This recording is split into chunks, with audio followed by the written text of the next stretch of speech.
another shocking case was brought to our attention this week, as we learned that an Afghan migrant was found guilty of raping a Scottish teen during the early hours in a park. 21-year-old Rapula Ahmadzai approached a 17-year-old girl sitting on a park bench in Elgin, Murray, asking if she had a boyfriend. When she responded that she didn't, he told her that he would be her boyfriend now and then proceeded to rape her. Just another case of horrific violence against British women that seems to be getting more common by the day. I don't know about you, but I seem to be reading about these cases on an almost daily basis. It was, of course, just last week that we were talking about an asylum seeker from Sudan found guilty of murdering Rhiannon White, a young mother who will never see her son grow up after suffering roughly 20 stab wounds. Now, I tried to talk yesterday about what is going on in Britain in a pretty fiery debate on BBC Question Time, which was held in that beacon of diversity, Bradford. Watch this. On the current trends, by the next general election, on the current trends, we will have another 181,000 illegal migrants coming into this country over the next few years. You say they don't commit crime, violence, etc. What do you say to the family of Rhiannon White, the young mother who was murdered by a man from Sudan? What do you say to the family of the 8-year-old in Lambeth who was raped by an asylum seeker, or the 12-year-old in Nuneaton who was raped by an asylum seeker, or the 10-year-old in Stockport? But this is the narrative that we have, and if we talk about it, we're far right. If we talk about it, we're racist. Well, I suspect you feel, as I do, very frustrated, very angry with the state of the country and what's happening. And it isn't just here. It's happening across Europe, all over the place. A shocking case you probably haven't heard about recently happened in France, where an Algerian woman raped a 12-year-old girl before murdering her. And the details, to be frank, are too graphic to disclose before the watershed, and I'm just not going to share them. The 27-year-old woman who took the young girl's life was under orders to leave France after failing to renew a student visa.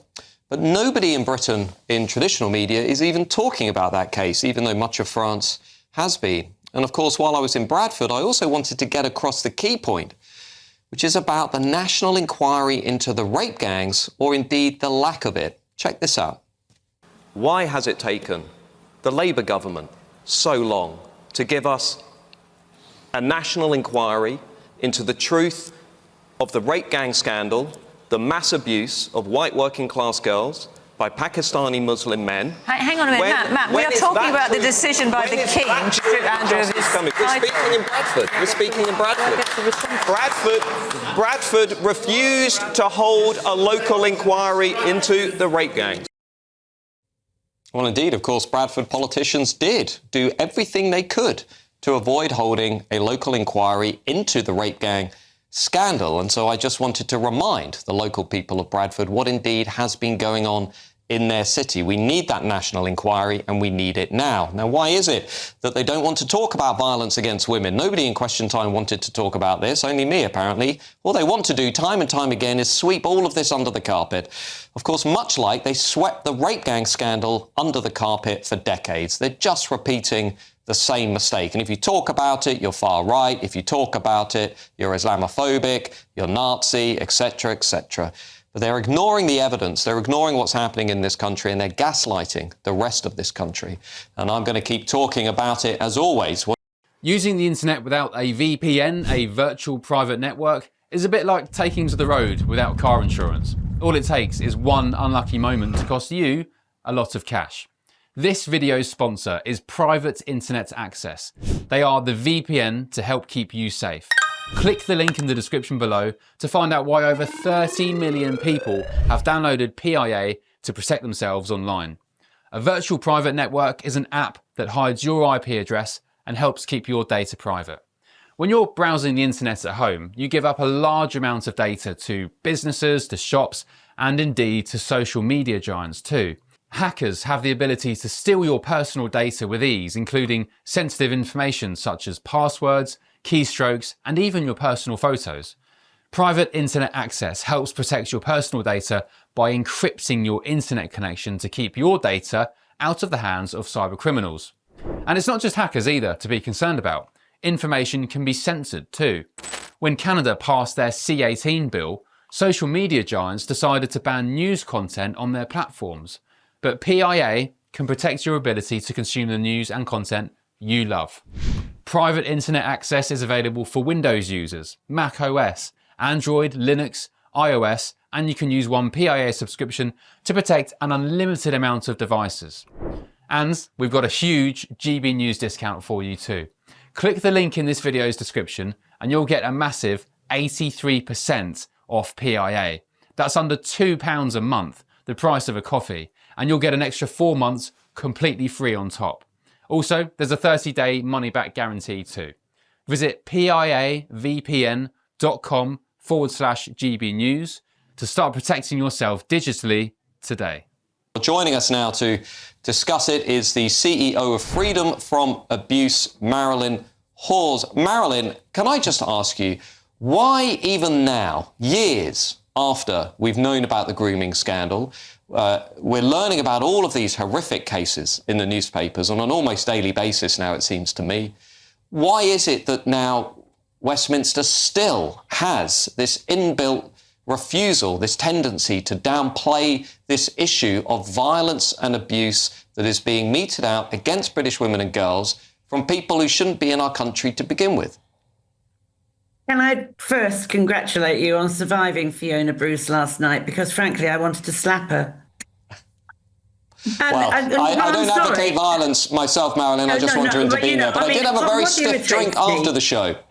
What irritates me, BBC are woke, aren't they? And what you were trying to get across last night was about it was a certain type of migrant that comes in here, not ones from Ukraine and genuine people that are seeking to come to this country, but we are talking about feral people. These gangs are actually also, they are paying for certain ethnicities to come in and join the rape gangs. Now, it is absolutely horrendous. And if I can just, on one side of this for a moment, do contact me about what's going on in Hillingdon, because it is an outrage about the illegal immigrants. And I don't care what anybody says. If you come in here without your paperwork, you are illegal. I couldn't go to France without my paperwork. So if you come in here illegally, you're illegal. But I noticed that briefly, Marilyn, last night on the show, where a number of the other panellists used this new word of irregular migration. And I did pull them up a couple of times because this is an attempt, of course, to actually minimise, dilute, downplay what we're dealing with, which is illegal migration. Exactly. They're minimising it, and they're also minimising what's happened to these women, then girls, who have been raped on an industrial scale. I mean, any child sexual abuse is horrific. I deal with it every day of my life, and I'm trying to help and get help for people who have suffered this. But we are talking about, and it's still happening. Don't think it's gone away. It's still happening as we speak.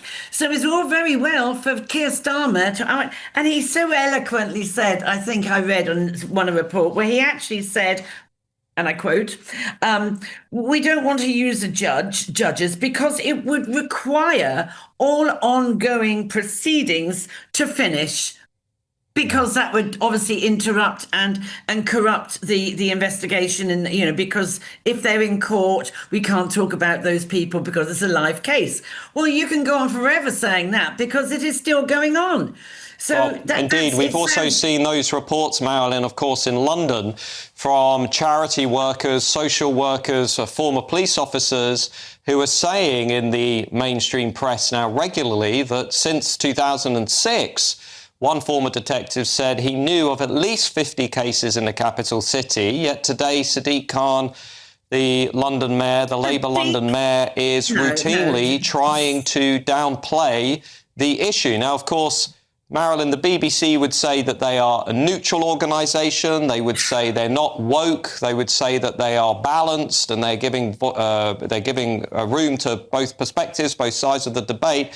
But there has been in legacy media, has there not, an instinctive tendency to focus on crimes when they involve the children, women, girls from minority communities, while glossing, downplaying crimes involving women and girls from particularly the white working class. Sadiq Khan needs to be, well, he won't resign because he's arrogant. And he's also a great friend of our great leader, Keir Starmer. They're both useless. They should both go. The whole lot should go, quite frankly. And I think he's a little weasel myself. I really have got no respect for him whatsoever.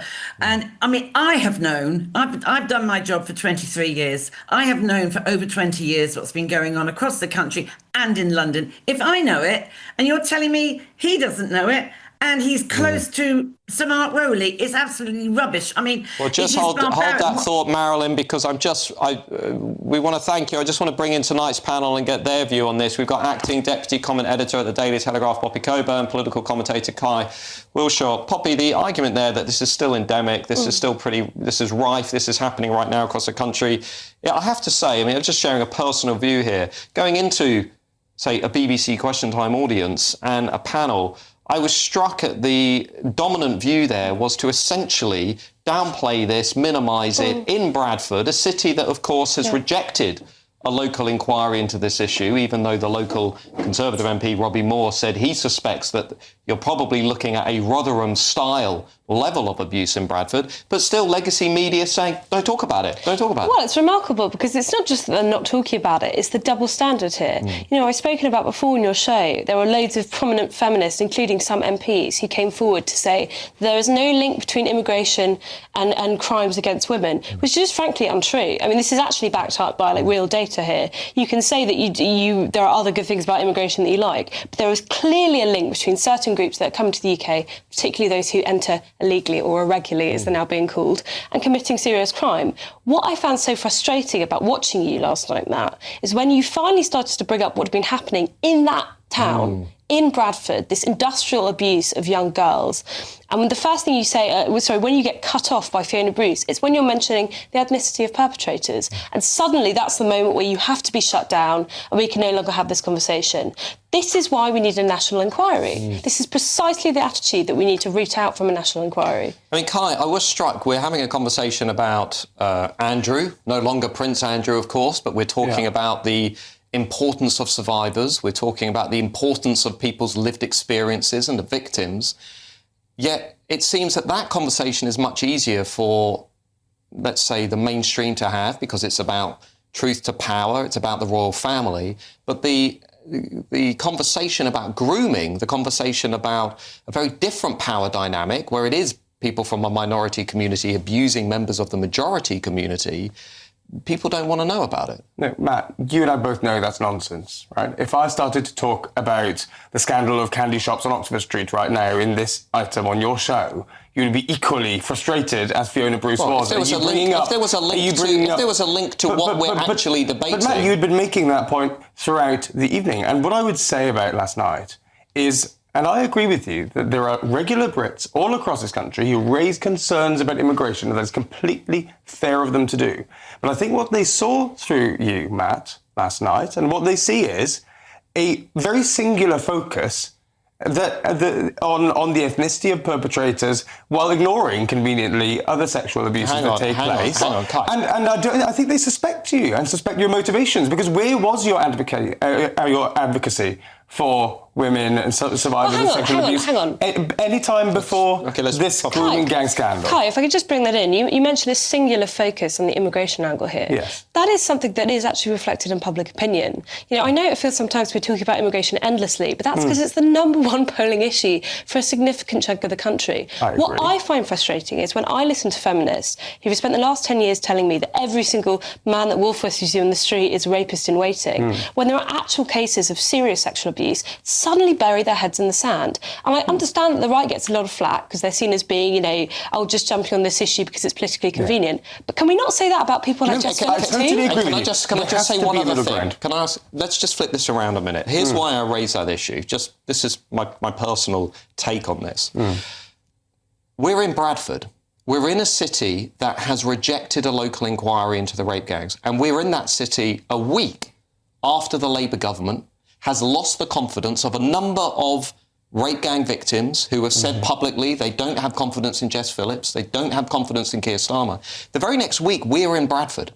And yet the primetime flagship television political debate show on the BBC decides that it doesn't want to include a discussion about that issue in Bradford. That's what I found incredibly odd. So I decided, you know what I'm going to do? I'm going to force this issue onto the agenda. Now, the only way you could do that is in a conversation about the rights of survivors of sexual abuse. Now, why is it that we can have that conversation regarding Andrew, but we can't have this conversation regarding who happened to be represented that evening, the local Pakistani Muslim community? No, and you had raised issues of immigration in the show. Those had been brought up, but it's not the singular focus of that show. Now, I think you had your piece, and what I actually said, I was doing a similar show in Welsh that night, and I said, look, we can't be on the left. We are guilty of shutting down debate on this issue. We need to find a way of having a real, honest conversation and not call people racist. I said that. I believe that. Well, there we go. Hopefully